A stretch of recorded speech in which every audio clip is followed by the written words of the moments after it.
Juízes 5, capítulo 1.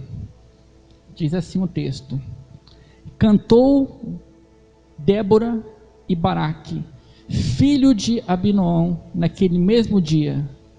E cantou Débora e Baraque, só que cantou. Feche seus olhos. Senhor Deus Todo-Poderoso, peço que o Senhor venha falar com a tua igreja, venha falar comigo também nessa noite, que o Senhor venha, Senhor Deus, trazer a tua mensagem, que o Senhor venha tocar nos nossos corações, que o Senhor venha abrir a nossa mente e o nosso coração para a tua mensagem, para aquilo que o Senhor tem a revelar ao seu povo, em nome do Senhor Jesus, amém. Eu quero falar sobre o canto de Débora. Primeiramente, quem foi Débora? Quando a gente ouve falar de Débora, logo lhe vem somente uma mulher guerreira, uma mulher talvez acima do seu tempo, uma espécie de Joana d'Arc da Bíblia. É ou não é assim que a visão que a gente tem de Débora? Uma guerreira, uma mulher que ia para a luta, para a batalha. Mas Débora, na verdade, ela tinha mais de 90 anos de idade aqui. Acho que 92 anos de idade, se não me engano. Ela já era uma idosa, uma senhorinha. E o contexto no versículo anterior fala que a nação de Israel, ela estava sob o jugo de um rei chamado Jabim. E o nome desse rei significa inteligente, inteligência. Entenda, Israel havia conquistado a Canaã, mas nesse determinado momento, fazia 20 anos que o rei de Israel, quem governava sobre eles, era um rei ímpio, um rei que não era proveniente das tribos de Israel. Eu entendo com isso que o diabo, ele é estrategista. Eu vejo muita semelhança nessa época com a época atual que nós vivemos, que a igreja passa, porque o diabo, ele é estrategista. Assim como ele mantinha as tribos de Israel sob seu comando, hoje ele ainda usa de estratégias para dominar, para governar a igreja de Cristo, as igrejas, sem precisar tirar as pessoas da igreja. É um erro teu você pensar que o diabo precisa tirar você da igreja para te derrotar. Não. O diabo, ele pode muito bem vencer você, fazendo você permanecer dentro da igreja. Veja, o rei, ele era inteligente. Esse era o nome dele. Ele agia com inteligência. Ele manteve o povo de Israel lá. Mas, todavia, esse rei, ele saqueava Israel. Toda a comida, todo o alimento que Israel produzia, uma parte, o rei ia lá, saqueava. Veja como que é a estratégia de Satanás. Ele deixa as pessoas permanecerem dentro das igrejas, só que ele saqueia algo muito importante: o alimento. Isso daqui é o nosso alimento que o diabo tem roubado das igrejas nesses últimos dias. Satanás, ele sabe que ele não precisa tirar as pessoas da igreja para levá-las para o inferno. Ele sabe que é somente ele usar de inteligência. A guerra aqui, a nossa guerra atual, não é uma guerra de espadas, de armas de fogo, é uma guerra filosófica, é em nossa mente. Você sabe a maior estratégia que eu vejo de Satanás nesses últimos dias? A maior estratégia que eu vejo é ele diminuir os padrões de Deus. É o que ele tem feito com a igreja atual. Ele tem diminuído os padrões. Você pode muito bem frequentar uma igreja, mas santidade é coisa lá dos primeiros, né? Não precisa disso. Você pode frequentar uma igreja, mas ler a Bíblia para quê? Precisa. Teu pastor lê a Bíblia. Ele é o responsável por isso. Então, Satanás, ele diminuiu os padrões de Deus e a igreja tem aceitado isso. Essa é uma estratégia usada por ele.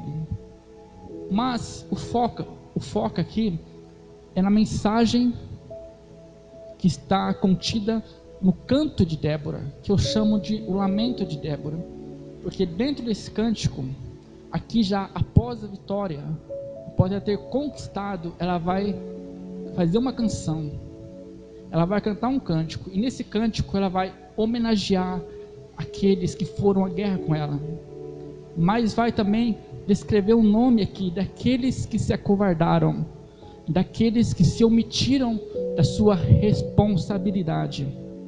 Começando no versículo 17. Se você quiser acompanhar comigo, o texto fala assim. Aqui é Débora lamentando aquelas tribos que não quiseram lutar. Gileade se ficou da além do Jordão.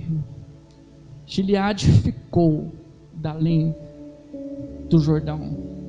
Aqui sobre a tribo de Gileade, ela lamenta a indiferença deles, porque Gileade se limitou, não passou dos limites do Jordão. E quando a gente ouve falar de rios simbolizam limites, significam limites. As cidades, elas nascem através dos rios. A geografia, ela foi ali catalogada através dos rios. E assim, a geografia da nossa vida, é nós que limitamos, é nós que colocamos limites na nossa vida, porque o chamado foi para todos, inclusive para Gileade, mas Gileade ficou. Débora foi à luta, aquela senhorinha de 90 anos de idade, muitos foram com ela. Gileade ficou, se limitou, ficou até na divisa do rio, daqui eu não passo. Tem muita gente que está nessa situação, nessa condição. Talvez você seja uma dessa, limitada. Qual é o seu limite? O que te impede de ir adiante, de progredir na vida? O que te impede? O chamado era para todos, mas Gileade se limitou. O interessante é que Gileade é uma terra muito conhecida na Bíblia, que era uma terra, ela era produtora de um insumo farmacêutico. Ali havia o famoso bálsamo de Gileade, que você com certeza já ouviu falar muito desse bálsamo. Gileade era uma terra que tinha cura para toda a nação de Israel, mas no momento de guerra eles estavam limitados, eles se limitaram. E numa guerra, você morrendo ou você vencendo, no mínimo você vai voltar ferido, e você precisa de insumos farmacêuticos para curar as suas feridas. E seria de grande valia essa tribo ter ido à guerra, mas eles se limitaram. Talvez você, dentro dos seus limites, não saiba, mas nas suas mãos pode estar a cura para a tua família, a cura para a tua casa, a cura para uma sociedade, para uma nação, para o teu serviço, a cura. E por que nós não levamos cura? O Senhor disse: ide por todo mundo. A ordem é imperativa para cada um, porque nós não fazemos nada, porque preferimos nos limitar. Olhamos para os limites, criamos uma geografia simplificada da nossa vida. Até aqui eu vou, dali em diante eu não passo. O Senhor não te chamou para isso. Há um propósito para a vida de cada pessoa. A segunda tribo está no mesmo versículo. Fala, Gileade ficou da além do Jordão. Depois fala, e Dan, porque se deteve em seus navios. Dan se deteve nos seus navios. Gileade, cujo o significado do nome Gileade era testemunho, eles não foram. A tua vida pode ser um testemunho de Deus. Você pode usar a sua vida. John Wesley disse o seguinte: todo cristão tem que estar preparado para pregar ou para morrer pelo Evangelho. Gileade simplesmente se limitou.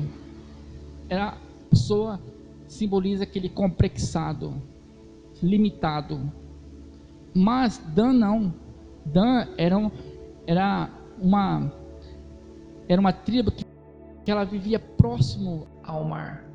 Ali havia navios, haviam cais, e aqui a gente tem uma ideia de que eles estavam passando por um momento de prosperidade muito boa, muito grande, e por isso não quiseram se envolver com a guerra. Tipo assim, se na minha vida, se na minha casa está tudo bem, para mim está ótimo. O resto, tô nem aí. Se exploda o resto. É aquela pessoa que se a vida dela está tudo bem, para ela está ótimo. E Dan se conformou em ficar, porque Dan passava num momento de prosperidade, enquanto que a nação de Israel era saqueada pelo inimigo. Interessante é que Dan era uma terra muito idólatra. Foi em Dan onde Jeroboão construiu um bezerro de ouro. Jeroboão foi aquele rei que causou a divisão de Israel de 12 para 2 tribos. Ele armou um motim, e por fim ele saiu com 10 tribos e ficou o reino do norte e o reino do sul.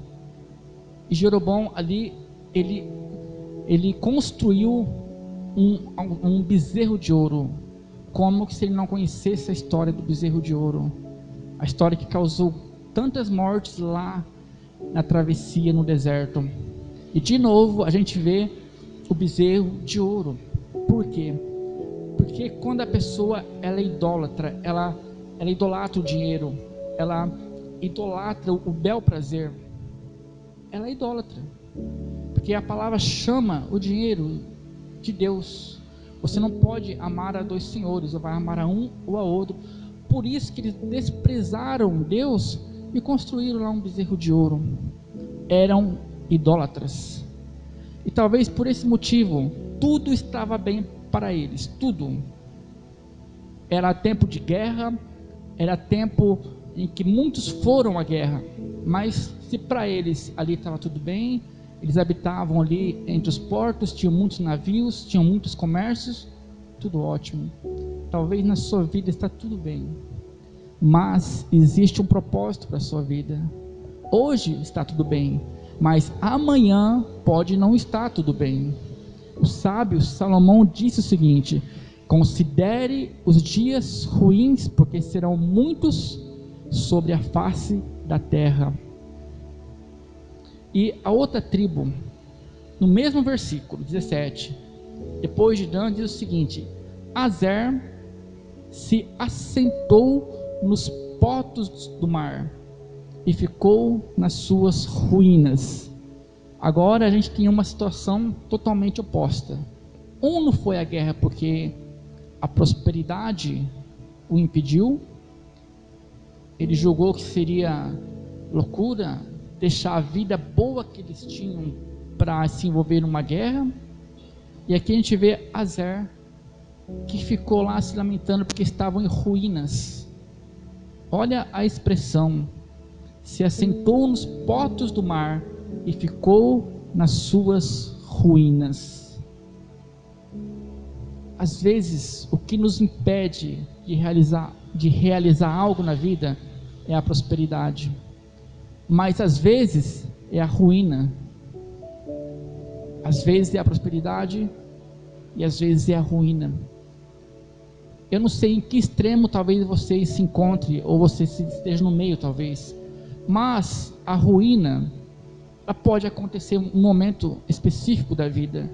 Pode acontecer que em um determinado momento as coisas não contribuam como você esperou um dia, mas era tempo de guerra. Sabe o que significa? Guerra é também tempo de oportunidade. Foram nas guerras onde surgiram, onde nasceram os maiores heróis da história. Davi só se tornou rei porque foi numa guerra em que ninguém queria lutar. Ele tomou para si uma guerra que ninguém queria lutar. Alexandre o Grande só se tornou grande e deixou de ser Alexandre da Macedônia porque ele foi à guerra.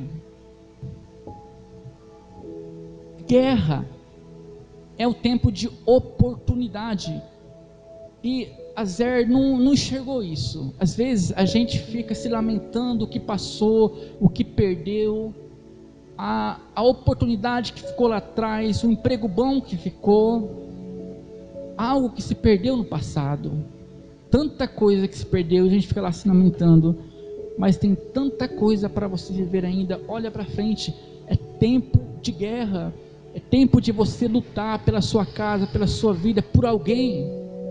Nossa guerra hoje, como eu disse, ela não é com armas de fogo, ela é psicológica.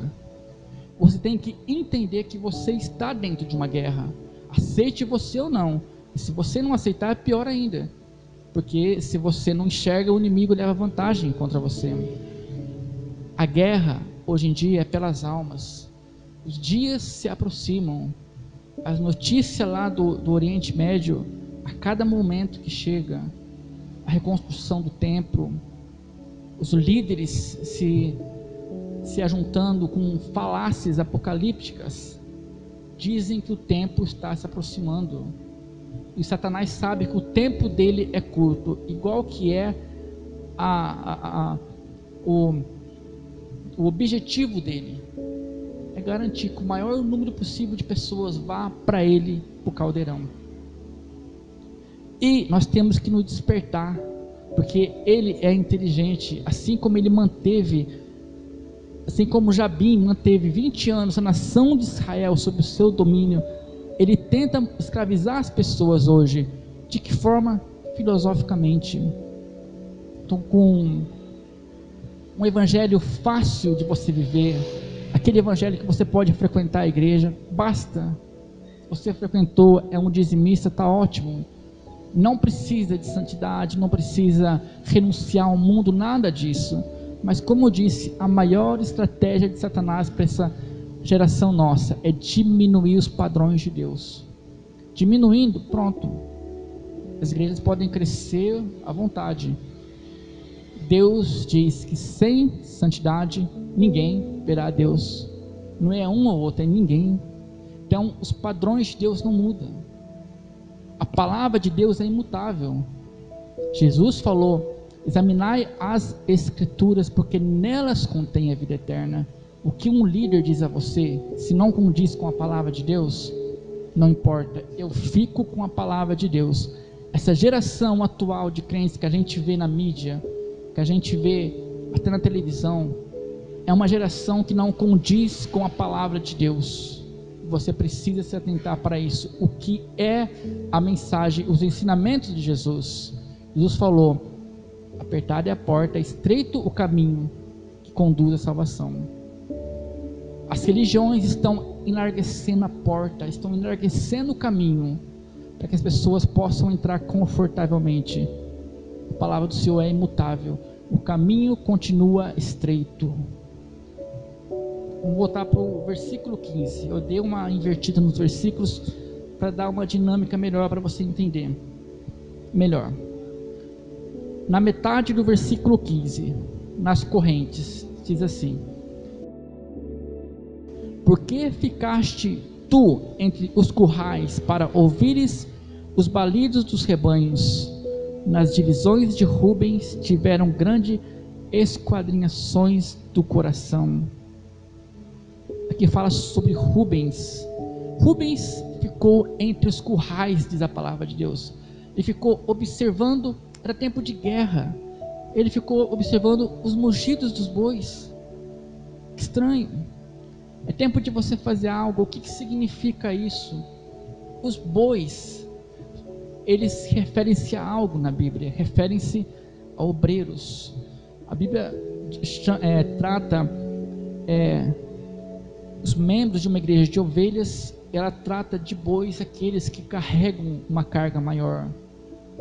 Então é uma referência a obreiros, pessoas que têm um cargo. E quando eu vejo esse texto, logo eu identifico que tipo de pessoas são essas. Pessoas que só ficam observando os movimentos, pessoas que só observam o que acontece no meio gospel, os novos cantores que surgem, os novos pregadores. Agora o pregador do momento é aquele que eu ouço. Aí surge outro, é aquele. Aí surge uma banda legal e a gente só fica observando o que está acontecendo dentro dos currais. Qual que é o curral? É a igreja. Há pessoas que só observam o que acontece aqui dentro, esquecem que tem uma guerra lá fora, esquecem que é lá fora que está a tua família que precisa ser ganha, se esquecem que é lá fora que está o teu vizinho que precisa ser ganho, se esquecem que é lá fora que tem muitas religiões cegas, caminhando para o abismo, caminhando para um destino de escuridão, na qual não haverá como sair depois, a saber, o inferno, que é real e existe. Há muito para se fazer. Onde você se enquadra? Em qual dessas tribos você se enquadra? Você é como os danitas?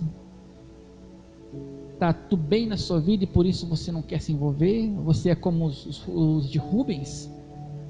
Porque aqueles que só observam, só vê os movimentos, as novas tendências gospels surgindo por aí, só observa, é o frequentador assíduo do Face, do YouTube, só fica lá dia e noite ouvindo pregação, ouvindo, não que seja errado isso, mas você precisa enxergar que há algo para ser feito, não apenas observar. Ou como Azer, que um dia aconteceu algo de muito ruim na sua vida e você não consegue se levantar, vive nas ruínas. Nas divisões de Rubens tiveram grandes esquadrinhações do coração. 2 vezes ele usa esse termo, grandes resoluções do coração, grandes esquadrinhações. Sabe o que é isso? É a pessoa que pensa demais, pensa muito e nunca toma uma decisão. Pensa a vida toda e a vida vai passando. Um dia eu ouvi uma pregação que aquilo tocou e talvez mudou minha vida. Eu tinha uma decisão muito grande a ser tomada, eu não conseguia tomar, mas o pregador falou o seguinte: tome a decisão, seja ela correta ou errada, mas tome. Independente, é melhor você tomar a decisão errada do que você não tomar e ficar nesse meio termo. Tome decisões, não pense demais, porque a vida é curta, ela passa rápido demais. Agora, no versículo 15, também os principais de Isacar foram com Débora. Agora aqui Isacar foi com Débora. Isacar foi. Quando eu vi esse texto, o que me chamou a atenção foi que eles seguiram Débora, seguiram uma mulher que estava no propósito correto.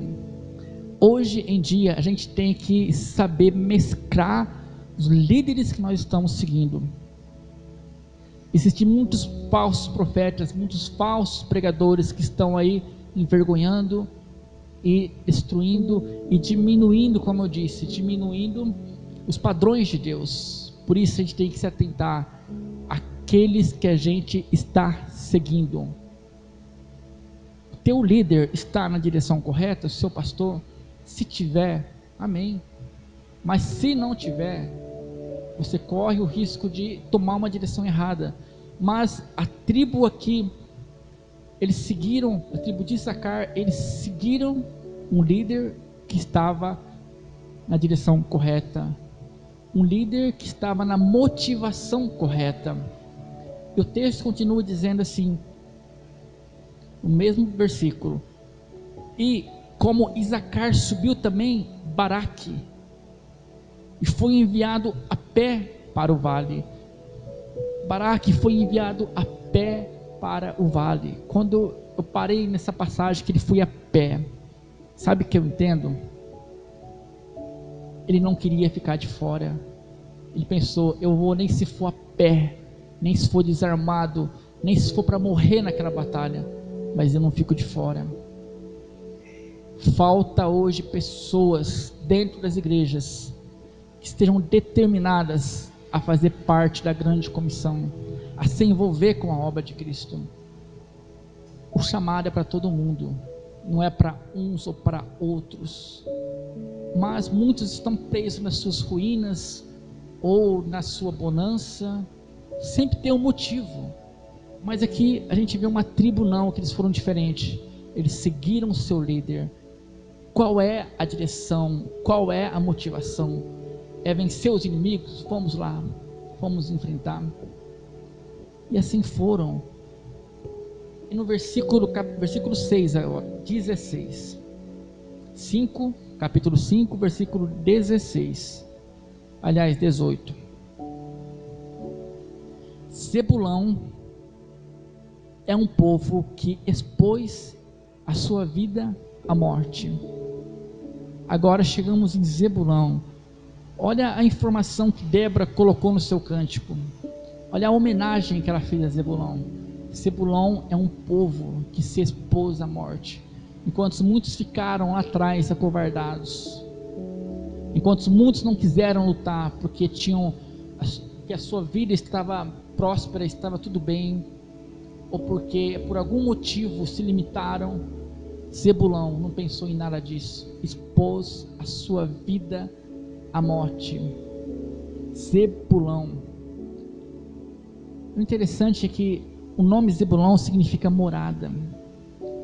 Quando você expõe a sua vida pelo Evangelho, a sua vida pela obra, algo acontece. Zebulão é uma terra pequenininha, talvez uma das menores tribos de Israel. Mas quando Jesus nasce, ele nasce em Belém, foge para o Egito e vai morar em Zebulão. Vai morar numa aldeia chamada Nazaré, que ficava nas terras de Zebulão. Quando eu liguei uma coisa com a outra, eu entendi que Jesus cresceu ali na terra de Zebulão.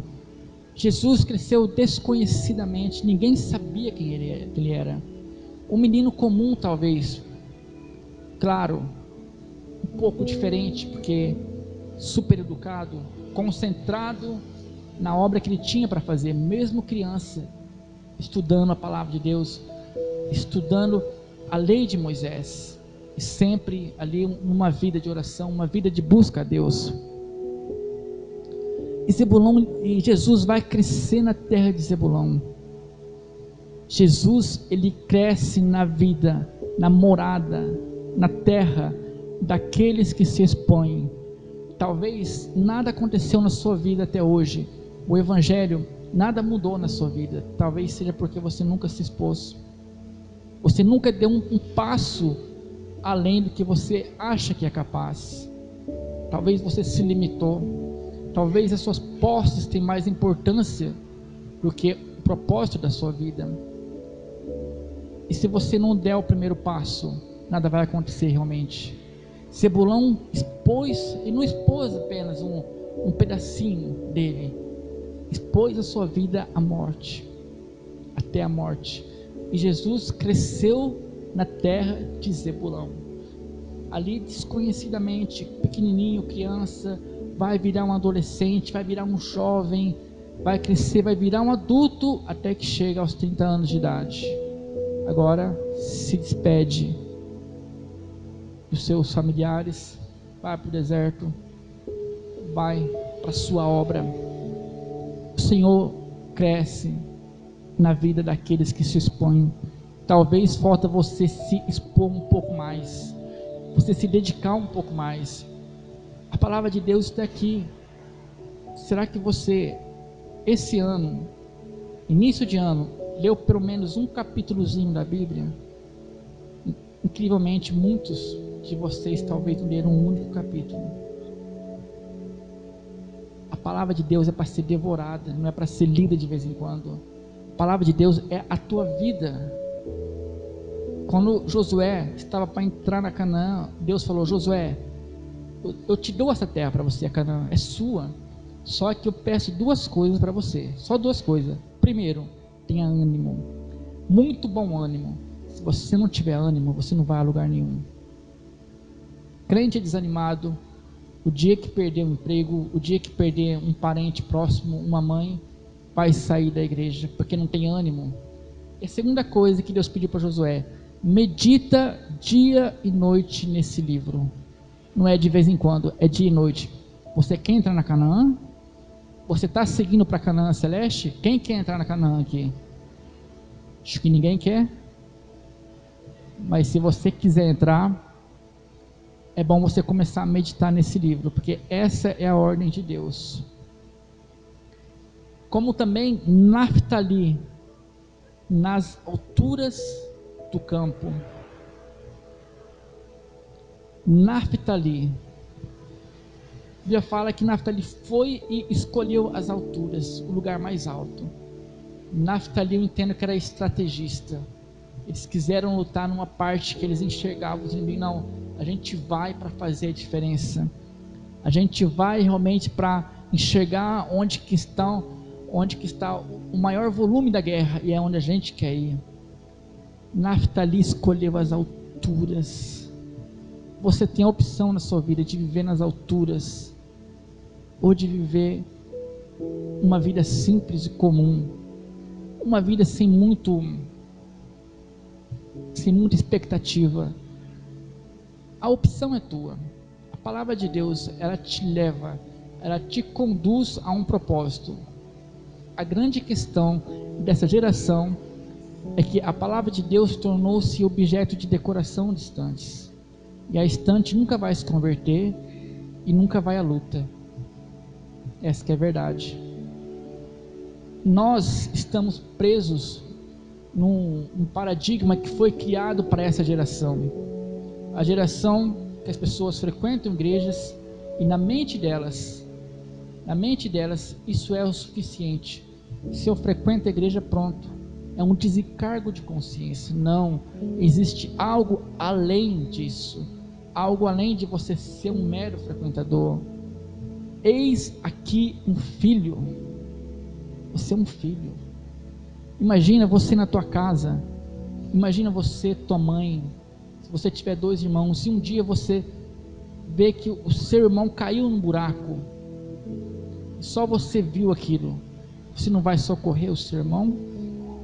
Se você é um filho de Deus, você tem muitos irmãos, e existe muitos para ser agregado à família de Cristo.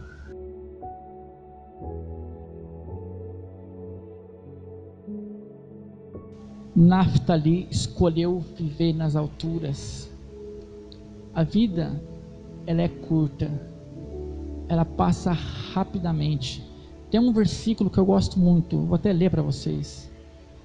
Eclesiastes 9, versículo 11. Diz assim: voltei-me e vi, debaixo do sol, que não é dos ligeiros a carreira, nem dos valentes a peleja, nem tampouco dos sábios o pão, nem ainda dos prudentes a riqueza, nem dos inteligentes o favor, mas que o tempo e a sorte pertence a todos, não é a qualquer um. O tempo e a sorte pertence a todos. Se a tua vida não está como você imaginou um dia hoje, é porque em algum momento lá atrás você desperdiçou oportunidades. Eu desperdicei muitas oportunidades na vida, eu poderia estar muito melhor do que estou hoje. Eu só tenho que lamentar, porque eu não posso voltar lá atrás e corrigir as minhas falhas, os meus erros. Mas daqui em diante eu posso ser mais observador e tentar divisar as oportunidades que aparecem na minha vida. O tempo foi entregue a você, a sorte também pertence a você. Tem gente que fala: eu sou um azarado. Não, não é. É que as oportunidades que passam pela sua vida, às vezes você despreza, às vezes você quer algo que não é o que Deus quer para a sua vida. Lá na Inglaterra, na abadia de Wittenberg, lá onde estão enterrados os vultos, os reis, os nobres da Inglaterra. Quando alguém pergunta ao porteiro qual desses túmulos é o mais visitado, ele fala: é o do soldado desconhecido. E o segundo? O segundo é de David Livingstone. Soldado Desconhecido é um túmulo imemorial, não tem ninguém lá dentro. Referente aos soldados da guerra. Mas o segundo túmulo, que tem alguém ali enterrado, é de David Livingstone. David Livingstone, ele foi um missionário, nasceu na vida boa da Inglaterra, país de primeiro mundo, mas resolveu ir para a África fazer missões, um país até então desconhecido, ninguém sabia o que era a África. Ele começou a ser um explorador. As cataratas da Vitória, famosas cataratas, foi ele que descobriu e deu esse nome em homenagem à rainha Vitória. Ele fez grande descoberta, ele se tornou amado por todo o povo por todo o continente africano. Quando ele morre, os africanos tiram o coração dele e colocam debaixo de uma árvore, enterram o coração dele ali. Eles embalsam o corpo dele e mandam para a Inglaterra. Conta-se que no funeral, no cortejo fúnebre deste homem, uma repórter, ela viu um senhorzinho chorando copiosamente. Ela perguntou: por que você chora desse jeito? Aí ele responde o seguinte: porque eu e Davizinho nascemos na mesma aldeia, a gente cursou a mesma escola dominical, a gente trabalhou junto na mesma fábrica de tear, estudamos junto, crescemos junto, mas quando ele se tornou adulto, ele escolheu aquele caminho, eu escolhi um outro caminho. Resta a mim apenas um enterro de comilão e beberrão, enquanto o meu amigo é honrado pela nação. Não adianta se lamentar depois. A vida, como eu disse, ela é curta. Se você tem algo a fazer pela sua vida, pela sua família, pelos seus parentes, pelo evangelho, você pode simplesmente se omitir, como as tribos que se omitiram, como Rubens, como Gileade, ou você pode fazer como Baraque: eu vou nem se for a pé, eu quero fazer parte dessa guerra, eu quero fazer parte dessa comissão. Se você fazer a diferença na vida de uma pessoa só, uma pessoa apenas, tua vida já valeu a pena. Não pense com grandezas, pense naqueles que estão do seu lado. É ali que você pode fazer a diferença, porque se você fazer a diferença para um, você vai fazer para outro, de repente para outro, e quando você vê, vai se tornar algo natural na sua vida. Mas não seja como a tribo de Rubens, que ficaram nas resoluções do seu coração, pensavam e nunca tomavam uma decisão.